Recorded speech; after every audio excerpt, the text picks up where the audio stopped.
आज पण एवढा वेळ केलास होय? होय अगं, जरा उशीर झाला. असं प्रत्येक व्हॅलेंटाईन्स डे ला चोरून भेटायचा वैताग आलाय मला. अगं मला पण वैताग आलाय. माझी बायको तर सकाळपासून माझ्याकडे टकमक बघत बसल्या. घरातनं बाहेर पडायचं वांदे झालतं. अब तू गया बेटा. बरं ती जाऊ दे. आज एवढा चांगला दिवस आहे, प्रेमाचा दिवस आहे. भांडत कशाला बसायचं? गोड गोड गोड गोड गोड गोड गोड गोड बोल. अरे तुझ्या आवाजाला काय झालं? होय रे, तू त्या नाम्याचं पोरगं नव्ह का? होय तुझं लगीन झालं नव्ह? होय झालंय की. अगे तू त्या सध्याची सून नव्ह? होय. आणि तुझं बी लगीन झालंय की. अरे तुम्हाला दोघांनी लाजा वाटतात का लाजा इकून खाल्ल्यासा? आणि ते पण माझ्याच घराच्या पाठीमागं येऊन गुलगुल करत बसलायसा.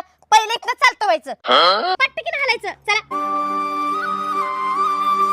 ऐक की, ती बया घरात सांगायची नाही नव्ह का? कशाला घरात सांगत्या? तिला बहुतेक असल्या गोष्टी अजिबात आवडत नसणार आहेत, म्हणून ती लई चिडली आपल्यावर. ते आता